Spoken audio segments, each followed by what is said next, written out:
terus diberikan kesempatan, diberikan anugerah, kairos untuk bisa datang beribadah di tempat ini, di rumah Tuhan ini. Kita makin hari makin rindu beribadah dan makin khusyuk, hikmat dalam beribadah. Amin. Karena itu di El Gibor ini ibadahnya itu tepat jam 5 kita sudah berdoa di atas dan itu sudah dimulai. Pada waktu kita berdoa, kita mendengar warta itu kita sudah masuk dalam ibadah. Memang kita susun seperti itu. Jadi saya mengajak kepada saudara-saudara, mari kita datang sebelum jam 5 biar kita waktu liturgos berbicara di depan menyambut kita semua sudah dalam posisi duduk dan tenang sekali menikmati warta jemaat. Tidak ada lagi yang keliling-keliling ke toilet. Jadi sebelum ibadah jam 5 itu ya setengah 5 sudah siap-siap ke toilet supaya kita duduk dengan tenang dan kita menyambut kehadiran Tuhan setiap minggu dengan sukacita. Amin, saudara? Amin. Amin. Kita harus siap ya. Kecuali saudara-saudara ada halangan tiba-tiba di jalan, saudara terlambat, itu tidak masalah. Tapi kalau saudara siap-siap mau ibadah dengan sungguh-sungguh, baiklah kita bisa ada di sini 1/4 jam 5 sudah ada di tempat ini. Jadi begitu jam 5 liturgos sudah berbicara di depan, kita semua sudah pada duduk dengan tenang. Amin. Amin. Biar kita juga boleh menikmati sukacita. Dan juga mungkin itu lagu Saat Teduh memang ada masalah, saya tidak tahu masalahnya apa, di mana itu kurang kedengaran selalu. Mudah-mudahan berdoa saudara supaya kita punya laptop dapat yang baru. Itu laptop kita sudah rusak ya, supaya Tuhan memberikan yang bagus supaya seluruh ibadah itu bisa berjalan dengan baik. Karena kalau ada satu yang kresek-kresek begitu, itu terganggu kita, akhirnya jadi tidak tenang. Kita berjuang untuk menjadi tenang. Saya orangnya seperti itu. Jadi kalau ada gangguan begitu itu susah mau ngangkat, naik lagi hati saya. Jadi berdoa bergumul Tuhan. Jadi selalu teringat yang di belakang itu, kenapa bisa begitu tadi, kenapa bisa begitu. Nah itu iblis itu. Saya bergumul sekali selalu begitu. Kalau ada yang tidak beres di depan itu ingat terus, dikasih ingat terus, kenapa bisa begitu, kenapa bisa begitu. Akhirnya saya tidak bisa menyanyi. Itu setan punya pekerjaan, saudara-saudara. Jadi kita juga harus berusaha memberi yang terbaik ya di bidang kita masing-masing supaya lancar beribadah. Doakan supaya laptop kita itu tidak bermasalah lagi. Itu ada tempat jetnya mungkin yang ada masalah. Baik, jemaat yang dikasih Tuhan, kita akan lanjutkan khotbah seri Dasar Tita. Saudara masih ingat sudah berapa khotbah yang sudah disampaikan dalam khotbah seri Dasar Tita? 3. Sudah ketiga, berarti ini kita masuk yang keempat. Baik, luar biasa, saudara punya ingatan yang hebat. Mari kita membuka Keluaran 20 ayat 8 sampai 11. Keluaran 20 ayat 8 sampai 11. Saya akan bacakan untuk kita semua. Demikian firman Tuhan, Keluaran 20 ayat 8 sampai 11. Ingatlah dan kuduskanlah hari Sabat. 6 hari lamanya engkau akan bekerja dan melakukan segala pekerjaanmu. Tetapi hari ke-7 adalah hari Sabat Tuhan Allahmu. Maka jangan melakukan sesuatu pekerjaan, engkau atau anakmu laki-laki, atau anakmu perempuan, atau hambamu laki-laki, atau hambamu perempuan, atau hewanmu, atau orang asing yang di tempat kediamanmu. Sebab 6 hari lamanya Tuhan menjadikan langit dan bumi, laut dan segala isinya, dan ia berhenti pada hari ke-7. Itulah sebabnya Tuhan memberkati hari Sabat dan menguduskannya. Saudara-saudara, sewaktu pemberontakan Makabeus melawan penjajahan Romawi yang terkenal itu, orang-orang Yahudi pada waktu itu memilih suatu tindakan berdiam diri, tidak melawan ketika tentara musuh mereka datang menyerang. Para serdadu Romawi tentu dengan tenangnya dengan mudahnya membantai mereka dalam jumlah ribuan orang. Menurut Yosefus, sejarawan Yahudi itu, dalam kesempatan yang lain, orang-orang Yahudi yang berada di kubu-kubu pertahanan di tempat yang tinggi, mereka juga cuma berdiri menonton, tidak bereaksi apa-apa ketika pasukan Romawi datang dan ada di depan mereka. Yang mereka lakukan yaitu dengan mudahnya juga menyerang orang-orang Yahudi. Mengapa orang-orang Yahudi waktu itu berdiam diri saja? Menyerahkan, seolah-olah menyerahkan dirinya, dibantai, dibunuh habis.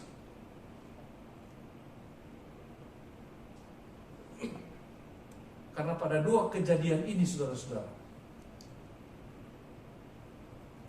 orang Yahudi itu sedang berada pada hari Sabat. Orang Yahudi begitu sangat menghargai hari Sabat. Karena bagi mereka hari Sabat adalah harga mati. Tidak bisa ditawar-tawar. Karena itu adalah penetapan Tuhan. Sehingga musuh datang, dipenggal kepalanya, dia diam. Saudara-saudara, penghargaan kepada hari Sabat apakah memang sedemikian itu? Ada aliran gereja tertentu juga yang tidak mau beribadah di hari Minggu, tetapi di hari Sabtu.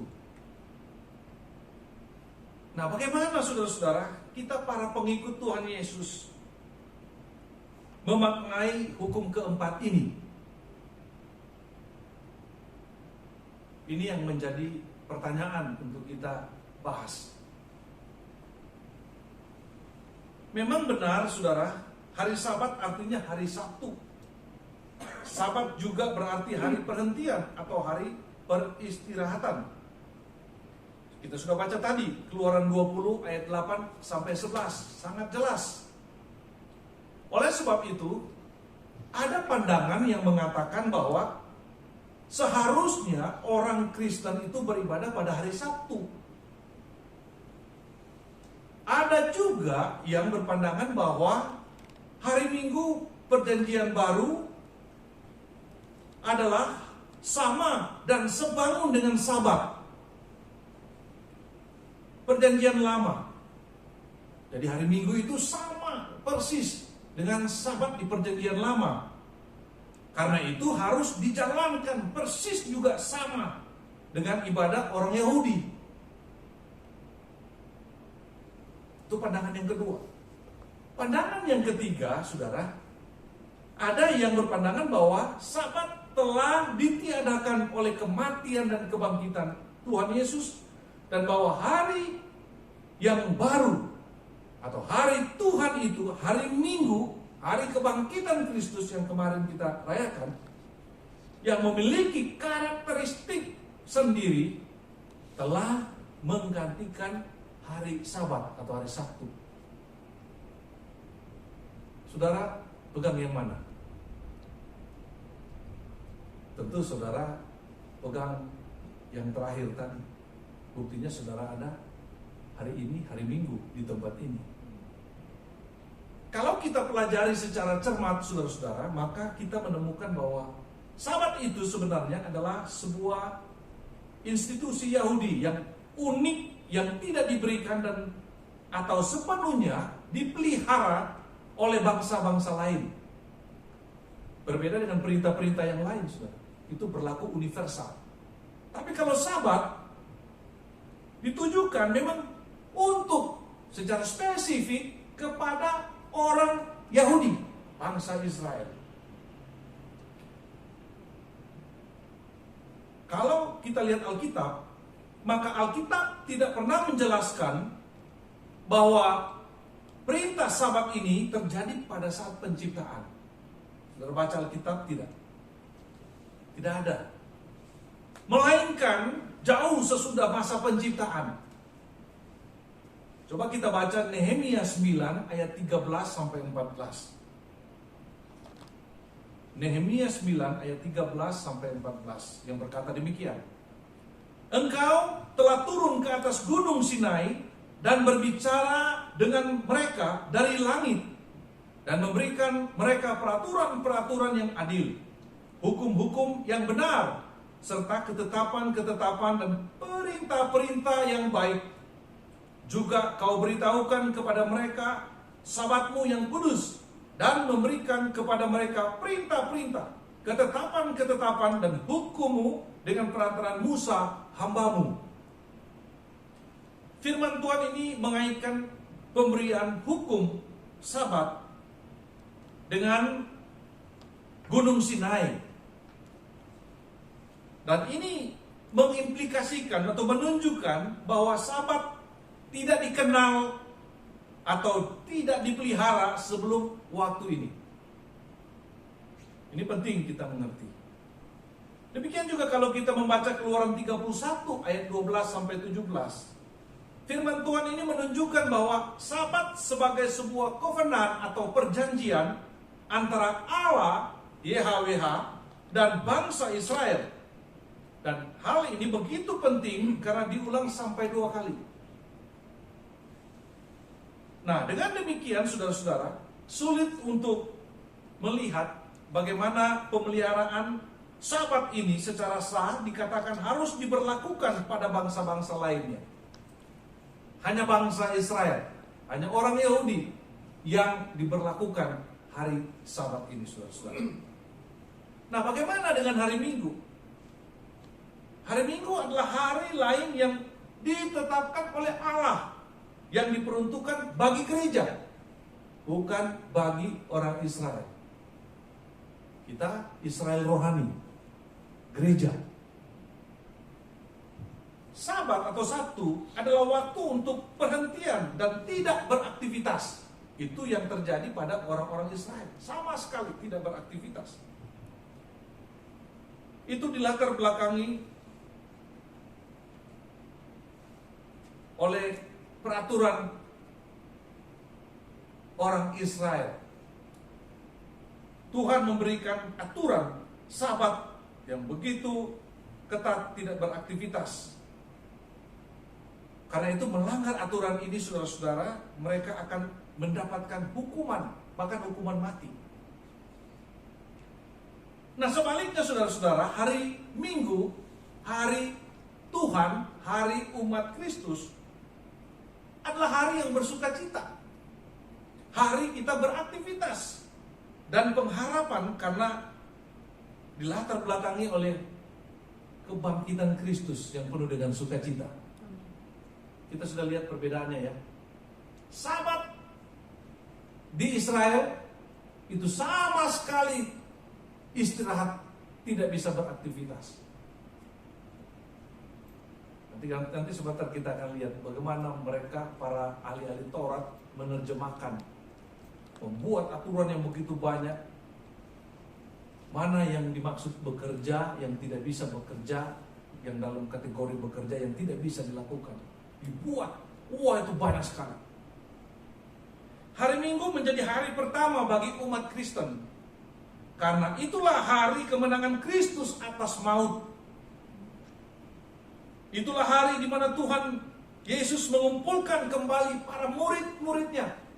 Dan hari itu dia mengajar mereka.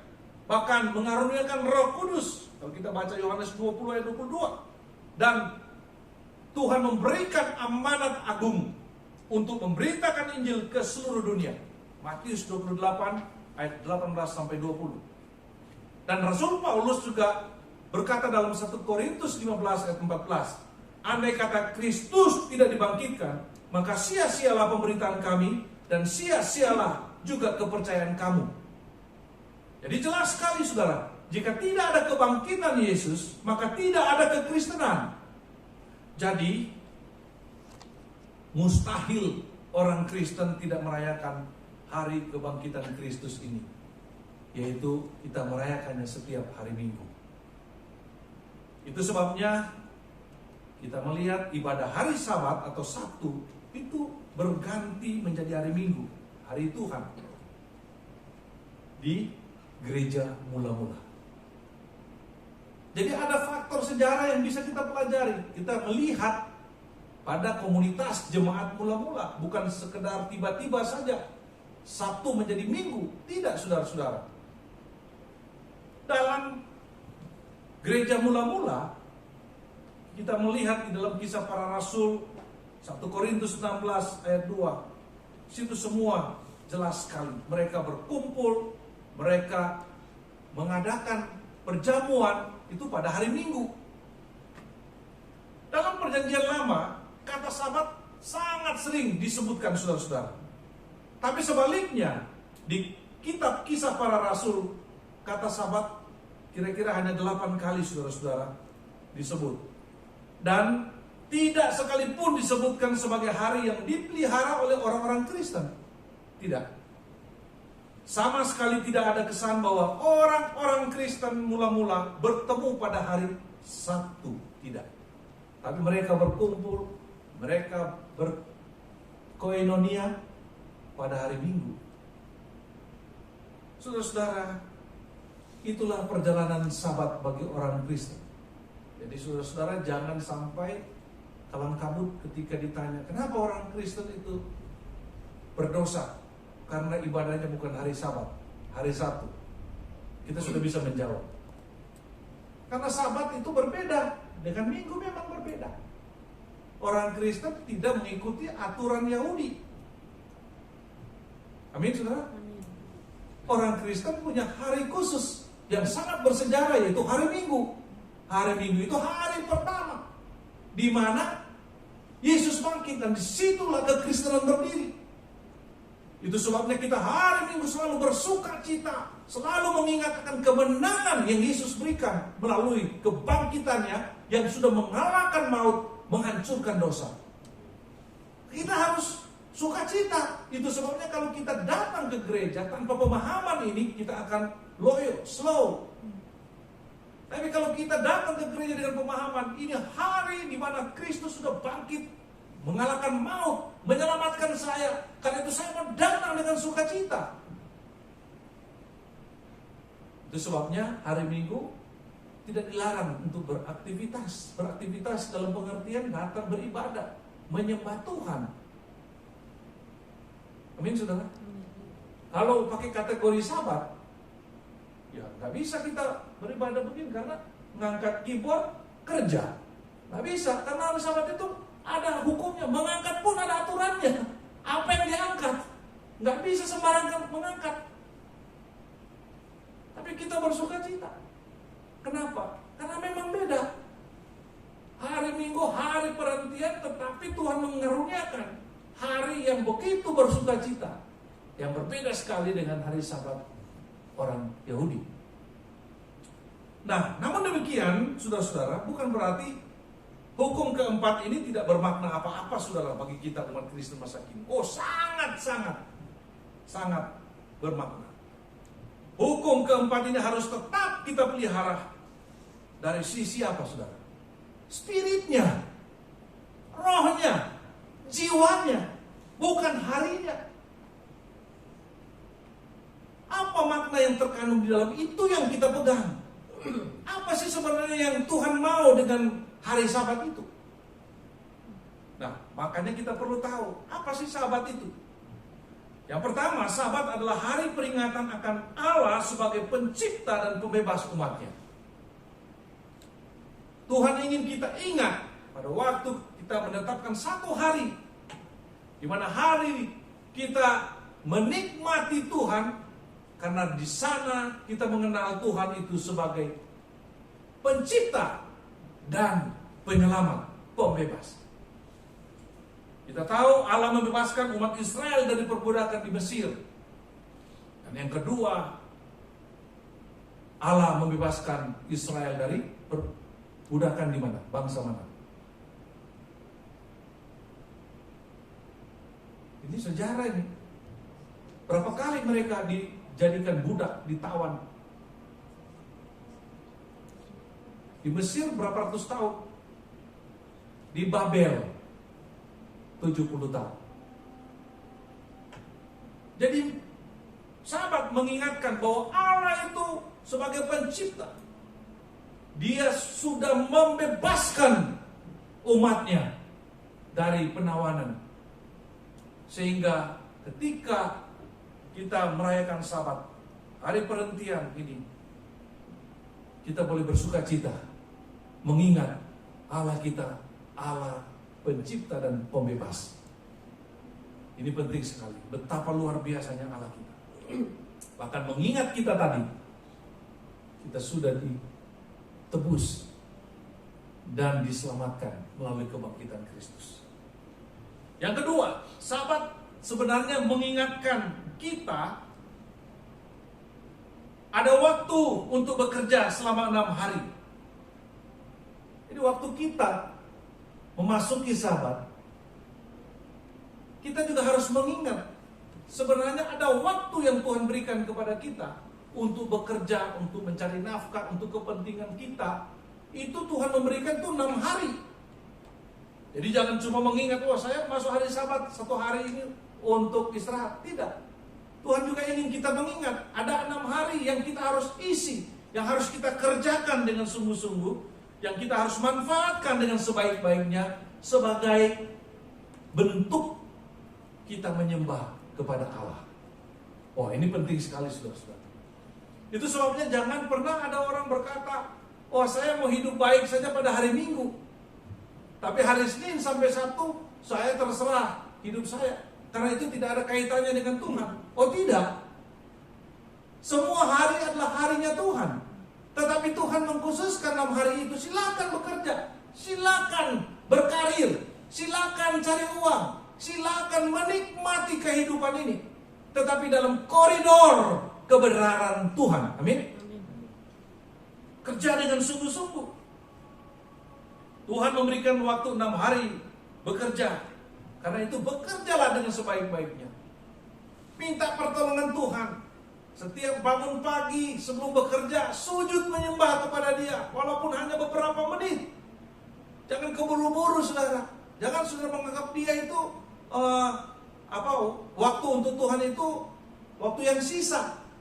Tapi sisihkan, jangan sisakan. Banyak orang Kristen itu tidak menyisihkan waktu untuk Tuhan, tapi menyisakan waktu untuk Tuhan. Kita harus banyak bertobat. Karena kalau untuk kepentingan kita 6 hari, kita semangat tinggi. Tapi kalau untuk Dia, kita anggap kapan-kapan saja. Jadi kita harus sisihkan waktu. Setiap pagi sebelum kita bekerja di 6 hari itu, menghadap Tuhan, berdoa, minta kekuatan Tuhan, baca firman, walaupun hanya 1 perikop, supaya itu akan menjadi kekuatan bagi saudara bekerja sepanjang hari dalam 6 hari itu. Amin, saudara? Tapi saudara-saudara harus kita ingat juga, 6 hari yang Tuhan berikan itu bukan supaya manusia menjadi pecandu kerja, workaholic. Tuhan tidak mau. Itu juga sangat-sangat berbahaya sekali. Tuhan tidak mau kita menjadi pecandu kerja yang tidak mengenal lelah. Seperti bangsa Jepang kalau bekerja itu luar biasa. Sampai ada yang mati karena kerja. Zaman ini zaman yang sebagian orang itu memang kerja mati-matian. Sampai apa? Sampai tidak peduli dengan dirinya sendiri. Tuhan tidak menghendaki itu. Makanya Dia memberikan 6 hari. Bukan 1 hari dihabiskan untuk 6 hari. Itu bunuh diri, saudara. Pekerjaan 6 hari jangan diselesaikan 1 hari. Tuhan tidak mau cara-cara yang seperti ini. Tuhan kasih 6 hari. Tiap hari bekerja. Oke, bekerja dengan baik, bekerja dengan keras, tetapi bukan habis-habisan sampai kita tidak lagi menjadi sehat. Itu sebabnya banyak orang-orang pinter dia buat pabrik karena melihat manusia ini gila kerja. Dia buat apa, saudara? Mereka buat apa sekarang? Sopir-sopir malam bus itu, wah itu nggak tidur nggak apa-apa, yang penting satu botol. Mata gak perlu diganjal dengan korek. Mata bisa habis minum itu begini terus. Saudara tahu obat-obat seperti itu hanya menghilangkan rasa capek, tapi tidak menghilangkan kecapean itu sendiri. Orang yang suka minum-minum itu menyegarkan badan, tunggu mati itu. Dia sudah lelah, tapi dia tidak rasa lelah. Badan sudah capek, tapi dia tidak merasa capek. Itu pembunuhan. Dan saya meminta kepada seluruh jemaat, jangan suka minum yang begitu. Itu minuman membodohkan. Bodoh saudara. Kita udah mau ngantuk, itu alarmnya Tuhan, harus tidur. Tapi kalau minum itu tidak ngantuk, bahaya saudara. Bunuh diri.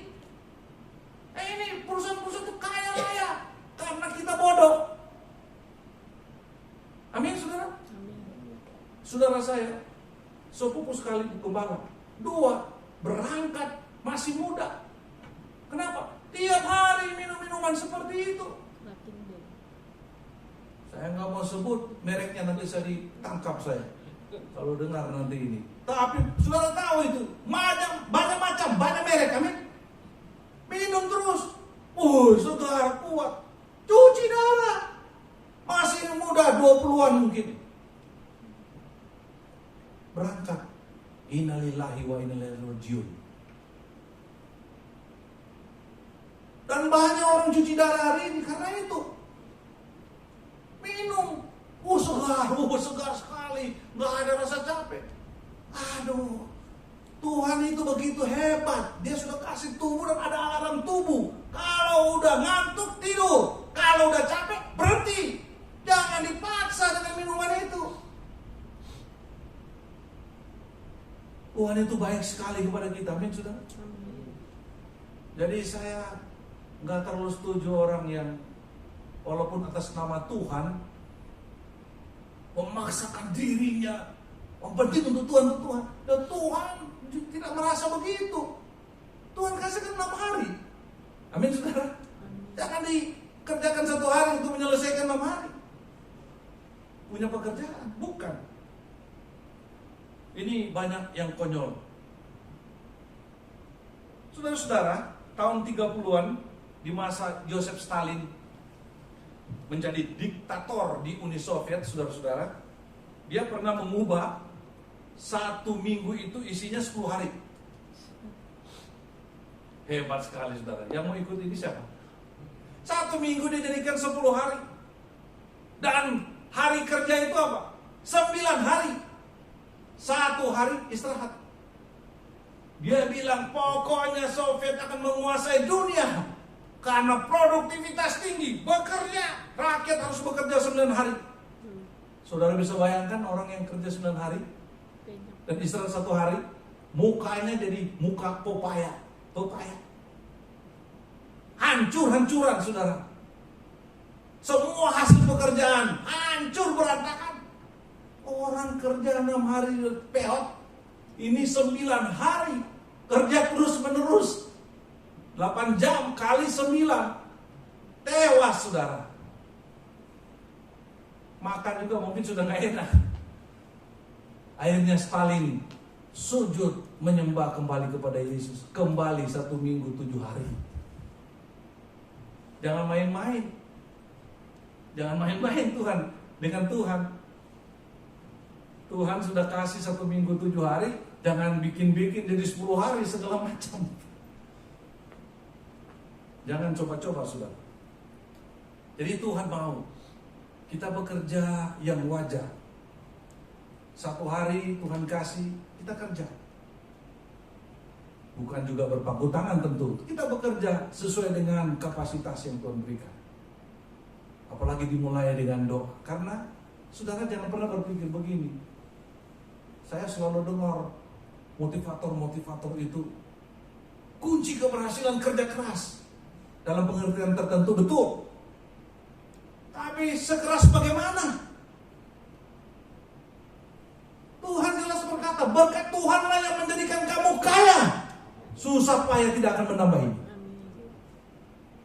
Kalau orang kerja keras itu memang satu-satunya kunci kesuksesan. Buruh pelabuhan itu jadi konglomerat.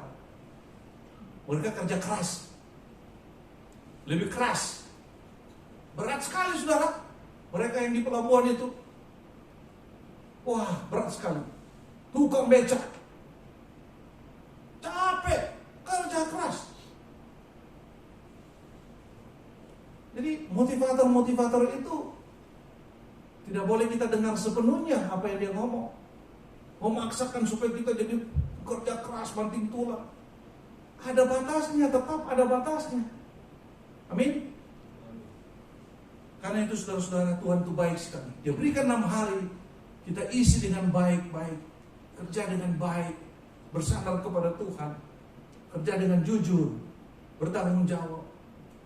Kita kerja di perusahaan atau kerja di kantor pegawai negeri, tetap kita menganggap bos dari pekerjaan itu adalah Tuhan Yesus. Itu prinsip. Itu prinsip. Jangan menyenangkan bos, jangan menyenangkan manusia. Kalau saudara menyenangkan manusia itu hanya sementara, kadang-kadang munafik. Tapi kalau kita tahu kepalanya yang pemilik pekerjaan itu, seperti yang kita bahas kemarin di markas, Anese Melaka, petani, tukang batu, tukang campur semen, itu Anese Melaka, utusan Tuhan. Makanya mereka bekerja diperuntukkan untuk Tuhan. Pada waktu kita punya konsep pekerjaan seperti itu, kita diberkati Tuhan. Pasti diberkati Tuhan. Bukan karena kekerasan kita bekerja sampai tidak ada waktu lagi.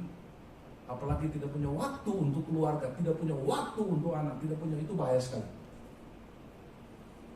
Saudara, kita pentingkan itu.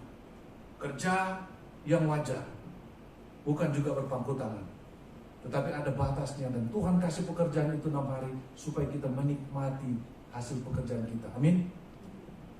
Yang ketiga, Sabat adalah hari perhentian yang diberikan Tuhan supaya kita bisa menikmati kelegaan di dunia ini dan mengingatkan bahwa ada perhentian abadi di surga nanti. Ini penting sekali. Ketika kita memasuki Sabat, maka kita harus mengerti bahwa Tuhan memberikan perhentian untuk kita mendapatkan kelegaan. Kata Sabat itu berasal dari kata kerja sabah dari bahasa Ibrani yang artinya berhenti atau menghentikan atau mengakhiri atau tidak melakukan sesuatu. Juga bisa berarti diam, beristirahat. Nah, orang Yahudi akhirnya keliru memaknai Sabat. Tuhan memberikan Sabat supaya mereka bisa menikmati kelegaan. Malah mereka membuat aturan-aturan yang sangat detil, ujung-ujungnya mencekik dan menindas mereka sendiri, menjadi beban mereka sendiri. Saudara tahu para ahli Taurat itu menerjemahkan untuk menjalankan hari Sabat ini ada 39 kriteria yang mereka buat sendiri untuk menunjukkan mana jenis pekerjaan yang tidak boleh dikerjakan. Yang mereka anggap sebagai biangnya kerja itu apa? Itu yang membuat berdosa. Maka mereka bikin 39 kriteria, dan masing-masing dari 39 itu ada lagi yang dibuat. Ya, salah satu contohnya mengangkat batu nggak boleh, kalau menggendong boleh. Berjalan pada hari Sabat itu diukur, dihitung berapa langkah. Wah, Tuhan kasih kelegaan kok sekarang jadi beban. Akhirnya orang tidak bisa bergerak mana-mana. Salah sedikit dosa, salah sedikit dosa. Nah, ini kesalahan mereka. Ada ratusan, mungkin ribuan aturan pada hari Sabat. Tidak boleh ini, tidak boleh itu.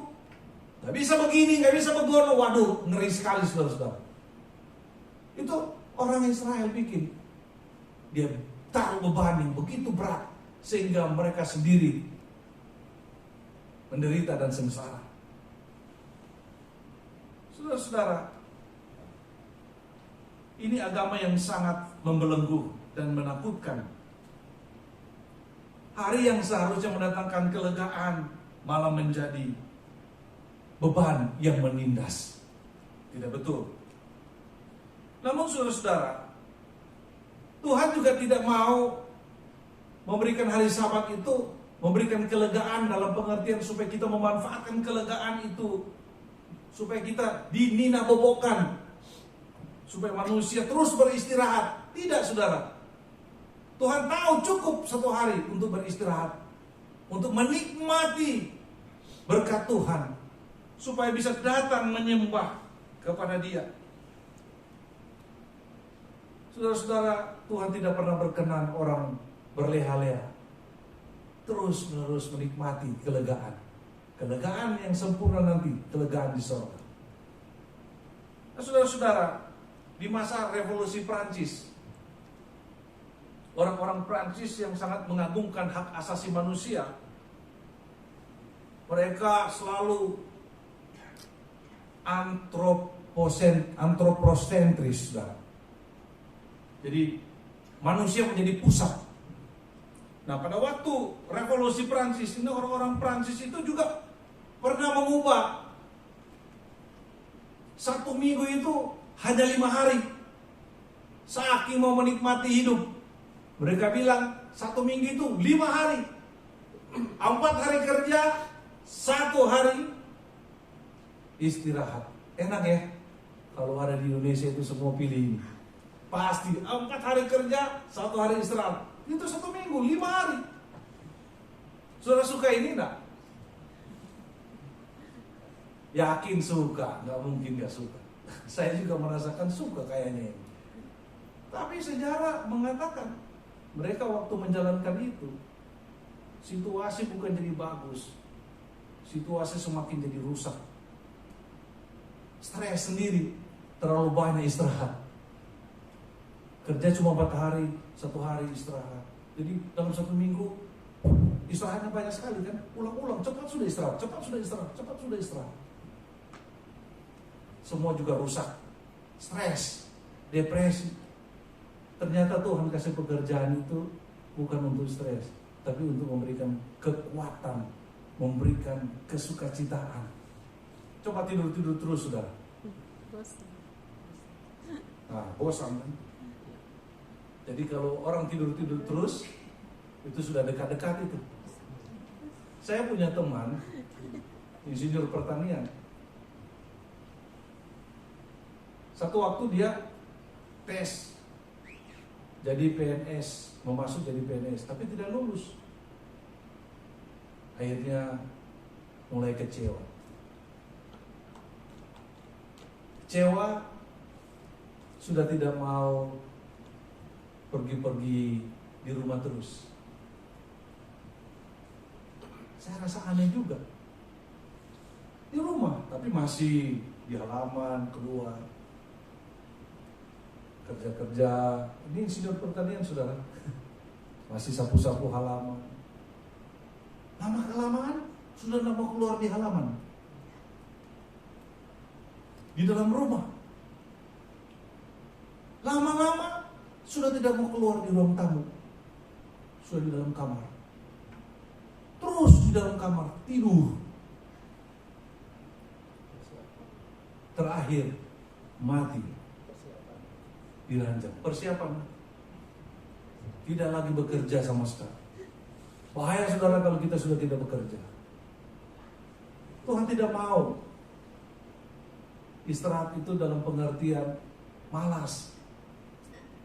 Tapi istirahat itu, kelegaan yang Tuhan berikan itu, sehari dalam seminggu, kita nikmati istirahat itu dengan sungguh-sungguh. 6 hari pas bagi kita untuk bekerja.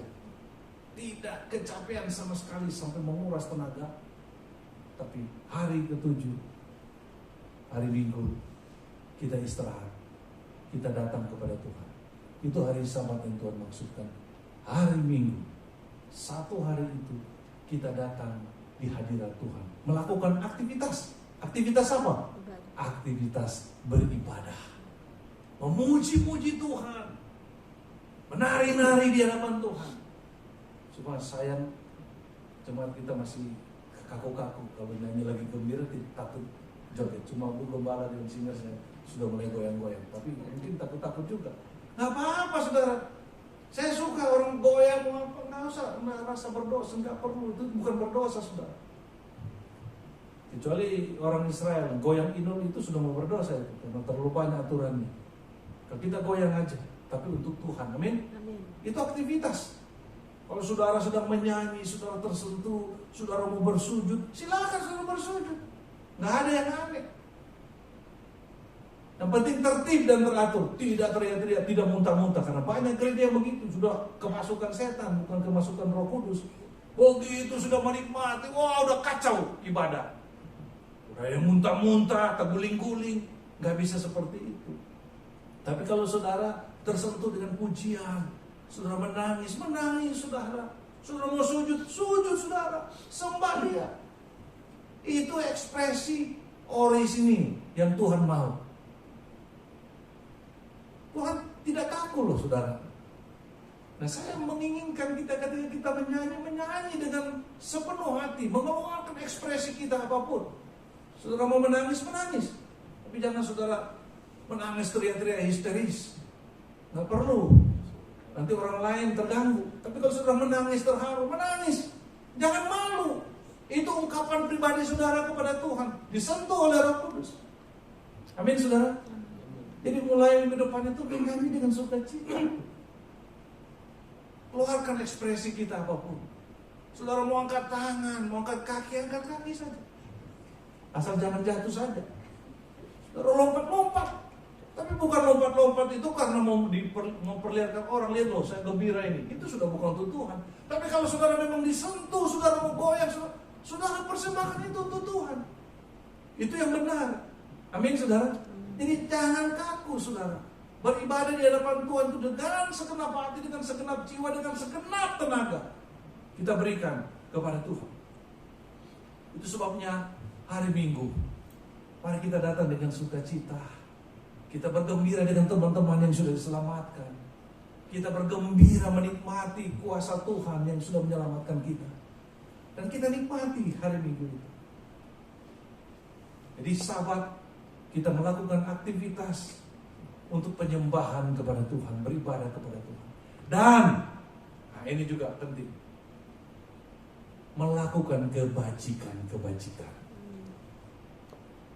Jadi jangan saudara Pak Freddy misalnya dari rumah bawa mobil sudah jemput jemaat yang lain, tiba-tiba ada orang celaka di pinggir jalan tidak ada yang angkat. Sudah Pak Freddy bilang, hari Minggu saya mau ke gereja. Tidak usah Pak datang ke gereja, angkat itu, bawa ke rumah sakit, itu ibadah. Bayangkan kalau orang sudah teriak-teriak di pinggir jalan, terus saya bilang, hari Minggu ini sorry. Wah nggak bisa begitu. Tuhan Yesus itu bukan begitu. Menjelikan mata yang buta hari Sabat. Orang-orang ahli Taurat ngamuk. Wah berdosa. Ditunjuk-tunjuk. Yesus ketawa. Yesus bilang, Sabat itu untuk siapa? Manusia. Bukan manusia untuk Sabat. Aku kepalanya. Tuhan Yesus bilang, kamu ini mempersalahkan saya, menuding-nuding saya salah. Saya mau tanya kamu, kalau kau punya ayam masuk di got, hari Minggu, hari Sabat, kamu biarin? Ternyata kamu juga ngangkat. Apalagi manusia. Jadi saudara jangan demi ke gereja juga. Oh, ada tetangga yang sudah setengah mati, mau mati, harus makan cepat. Kalau saudara bilang hari Minggu, sorry. Gak bisa kaku seperti ini. Jadi Tuhan itu luar biasa. Melakukan aktivitas penyembahan kepada Tuhan dan juga melakukan kebajikan. Jadi jangan, kekristenan itu memang luar biasa. Tidak menjadi agama yang kaku, tapi luar biasa. Tuhan tahu di mana itu yang dimaksudkan dengan ibadah. Berbuat baik itu adalah ibadah. Itu sebabnya hari Minggu, kalau silakan saudara ada pekerjaan, mengunjungi keluarga yang sakit, saudara tidak datang ke gereja, nggak apa-apa. Kunjungi mereka, hiburkan mereka, bawa makanan, bawa obat. Itu ibadahmu yang sejati, amin. Luar biasa Tuhan mengajarkan kita untuk hari Sabat itu kita mengerjakan pekerjaan-pekerjaan yang luar biasa untuk kemuliaan Tuhan. Saudara-saudara, saya mau mengakhiri dengan satu cerita. Saudara tahu Kodak, pabrik Kodak sangat terkenal, ada di seluruh dunia. Dia pembuat film foto yang terbesar. Markasnya ada di Amerika Serikat. Dan sudah pernah tahu cerita ini? Karena pemiliknya itu orang yang sangat kaya raya, karena dia pekerja keras. Satu waktu dia mengambil libur untuk berkeliling dunia. Dia naik kapal laut yang sangat mewah dan membayar mahal. Kapal mewah itu saudara-saudara membawanya keliling dari Amerika ke Amerika Latin, ke Pasifik, ke Asia, Afrika, Eropa, kembali lagi ke Amerika. Dia menikmati liburan yang luar biasa, saudara. Ketika kapal yang dia tumpangi berlabuh di pelabuhan New York, saudara-saudara, di atas kapal dia mengatakan, kita telah kembali ke Amerika Serikat. Namun saat itu saudara-saudara, dia masuk ke kamarnya yang masih di kapal pesiar itu. Kemudian dia mengambil pistol dan dia menembak kepalanya. Selesai. Padahal sudah menikmati keliling dunia, saudara. Punya harta, punya nama, punya popularitas, reputasi. Kenapa bisa begitu? Tidak punya Tuhan. Di dalam jiwanya ada kehampaan. Tidak ada Kristus di dalam hidup. Saudara mau kaya seperti apa? Saudara mau punya popularitas seperti apa? Saudara mau punya kekayaan seperti apa? Uang sebanyak apa? Jabatan setinggi apapun, tanpa Kristus hidup ini hampa. Karena itu ketika kita merayakan Sabat di hari Minggu, kita datang beribadah menyembah Yesus, itu sesuatu yang mendatangkan sukacita yang besar. Amin. Dia memberikan jaminan, kepastian akan masa kini dan masa yang akan datang. Jangan kita takabur, kita mengutamakan dunia, uang, harta, kedudukan. Tapi satu hari yang Tuhan berikan kepada kita, setelah kita bekerja 6 hari, carilah Tuhan, sembahlah Tuhan Yesus, dan berikanlah yang terbaik di hari itu. Melakukan yang terbaik untuk kemuliaan Tuhan. Maka hidup ini akan bermakna dan berisi, bersukacita, memuji dan memuliakan Tuhan. Amin, saudara. Amin. Ajak keluarga kita, ajak teman kita untuk bertemu dengan Yesus di rumah Tuhan. Saudara dengar kesaksian Kiki Fatma. Dia kenal Yesus bukan karena ada yang injilin, tapi dia dengar lagu-lagu rohani. Waktu dia ke rumah temannya putar lagu-lagu rohani, dia terseru-seru menangis. Dia heran, kenapa bisa membuat dia menangis? Lagu rohani, lagu yang mengagungkan Tuhan Yesus, menyentuh hati manusia yang kosong. Dan dia berkata, ajak saya mau ikut kamu ke gereja. Dan dia berjumpa dengan Yesus. Bahkan suaminya yang belum mengenal Yesus dibawa kepada Yesus juga. Mereka diberkati di dalam Yesus. Saya sedih sekali, apalagi masa pandemi ini, banyak sekali orang sekarang beribadah lewat live streaming online. Itu bagus, tapi saya sedih kenapa? Itu sudah menjadi mentalitas. Sudah tidak mau lagi datang beribadah kepada Tuhan di gereja. Bahkan sambil tidur-tiduran bisa makan roti, minum anggur berjamuan. Tuhan tidak berkenan. Yang Tuhan mau beribadah di rumah Tuhan dengan saudara-saudara seiman, memuji dan membesarkan Dia. Di situ kita dikuatkan. Tuhan tidak ingin melihat pribadi-pribadi, tapi Dia ingin melihat sekelompok orang yang percaya kepada Dia datang sujud menyembah kepadanya. Dan Tuhan akan mencurahkan berkat-berkat-Nya. Itu sebabnya kalau kita mau beribadah pada hari Minggu, sejak dimulainya ibadah kita sudah harus duduk di tempat itu. Karena foto itu sudah berkat awal dan berkat terakhir juga. Lengkap Tuhan memberikan berkat itu. Berkat itu bukan keluar dari tangan pendeta sebagai manusia. Itu hanya wakil, simbol. Tapi Tuhan yang memberkati saudara. Dan saudara akan pulang dengan sukacita. Pulang dengan kemenangan. Tuhan Yesus memberkati kita semua. Mari kita berdoa.